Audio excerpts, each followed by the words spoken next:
I want to talk about something that's in pop culture right now as far as the Jean Carroll trial that's going on. Okay. So the thing that is, and that is Trump is being sued for allegedly committing, there was a rape. Okay. So what's happening? To pause, the case is actually a defamation. Right, because it's not a criminal trial. It's a defamation of what he said about her saying she was raped. Okay. Because to demean her and to disvalue her saying she was raped. And so the case is actually a defamation case. That's okay. See, thank you. Just that alone, because I've been talking about this trial and I knew it wasn't a criminal trial. It was a civil trial, but I thought there was money. I thought, thank you. That's all I'll say. I won't go. So, okay. So it's a defamation trial. Now what's happening though on the stand is there are lawyers, Trump's lawyers, who are asking questions of this woman who, you know, has this, this alleged experience with assault, and is asking her things that are very, I saw the quote that said, these are still questions we were asking in 1993. So like, New York Times put out the last six famous cases since 1993. I reshared it on Instagram yesterday. And that was one of the quotes was from that trial, along with 5 other trials or so. Why didn't you scream? So can you talk to me about that? Like, I understand why women don't scream, but can you speak to that? Yeah. So most people, when they think of being in a scared, frightened situation, they were raised thinking you either fight or you flight. That's what they think. But the reality is there's 3 things the human body does, which is fight, flight, or freeze. And the very first thing our biology is built to do is to freeze. And here's why. When we were created as these beings that we are not today, there were dinosaurs. And we were not going to outrun them. And we definitely weren't going to outfight them. So you played dead so they didn't want to eat you. By the way, if you question this, go to a national park where we have brown bears or grizzlies. And there will literally be signs. I've seen this in Alaska. It blew my mind when I saw it. It says, if a black bear make noise, they'll run away. If a brown bear, act dead until it starts to attack you. Jeez. Because it is most likely not going to want to eat a dead animal. That's a real sign, which means this tells you something about our biology, that this is a reminder. So to freeze is the most common human neurological reaction to a threat. And so to not scream would be normal because the body goes into shock and therefore freezes. It doesn't fight or flight. And so it freezes most naturally. And the easiest way to prove this to everybody listening right now, somebody of authority is in the room with you. Somebody who has a lot of power over you. Could be your boss, could be your parents, whoever it is, says something that makes you uncomfortable. Do most people stop and go, well, I want to object to that? No, they do not. What do? They shut up. They freeze. They go quiet. They don't flight. They don't, because they think, I'm just going to shut up. This is the safest thing to do. Right. And they're not even doing it intentionally. It's subconsciously happening. And so it is very common to say the safest thing to do is to freeze right now, because that's just what we're wired to do. Now, there are people who are trained to fight and to flight. And so they're more likely to do that. That's a different, that's not natural because they're trained to do that. Interesting. And there are some people wired to do that, to be fair. Right. There are some. Well, and I will say that what I would say, or what, you know, the women I work with would say, is you almost don't know what's happening when it's happening. Your brain is not caught up to what's really occurring. So sometimes there's laughing.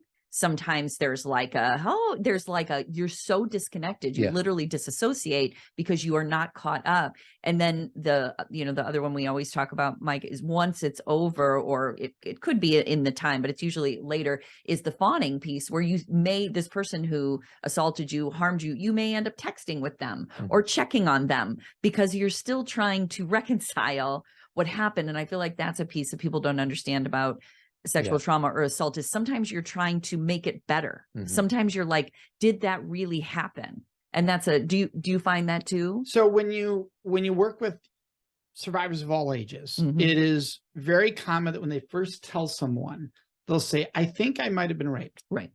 And the reason that word is way more common than I was raped is to say I was raped is scary to acknowledgement of what actually happened to me. If I say think I was raped, there's a safer place that maybe someone's going to show me I wasn't.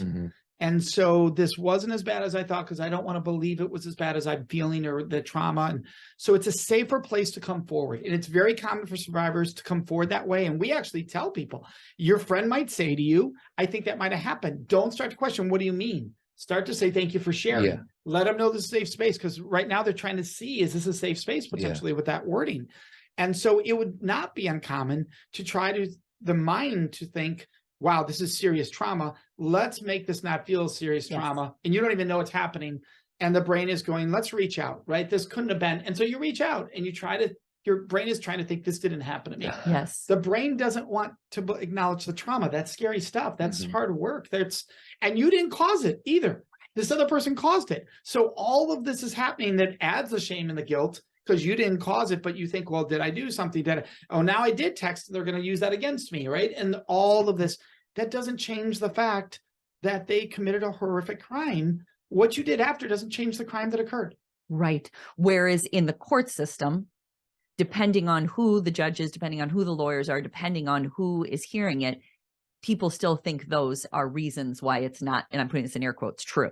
Yeah. Because you didn't scream, because you did text this person. And the Harvey Weinstein, lots of people accepted jobs from him afterwards, or they called him or came to his hotel room again.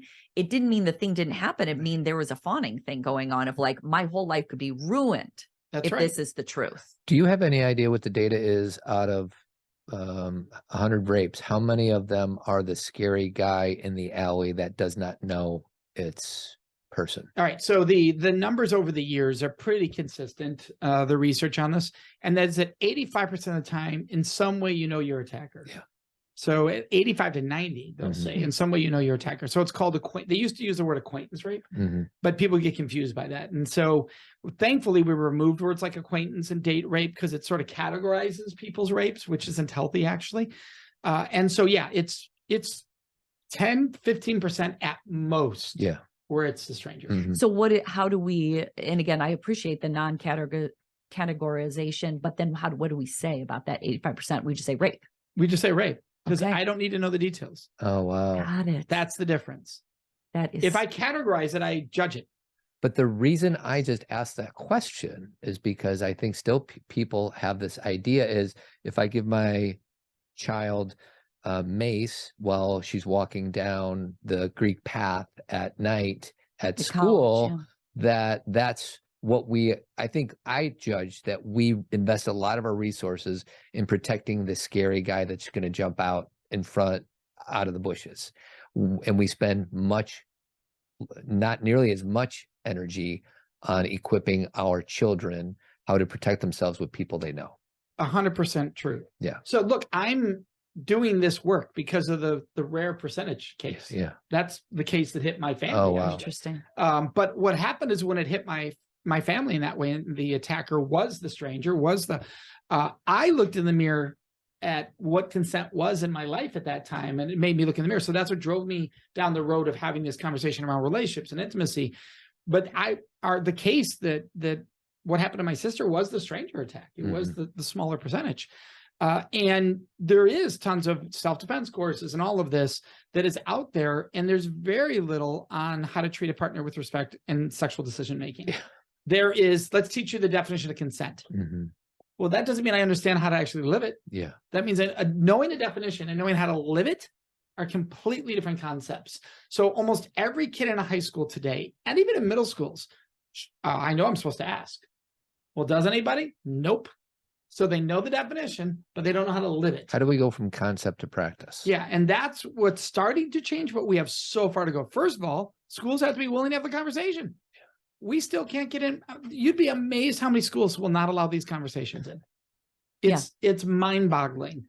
Like literally a crisis center will bring me in and say, we're going to fund this for Mike can come to the school. And the school will go, yeah, we appreciate you bringing that, but that can't happen in our school. And you go, wait a second. What part of teaching people to ask and respect the answer, right? That's the key there. We're not just running around teaching them to ask. Respect the answer. Stop sexual assaults at parties where they're happening a ton in high schools, colleges, and middle schools, and then support survivors of sexual violence. What part of this is political, controversial, or, well, the whole idea, if we're talking about it, then some might have it.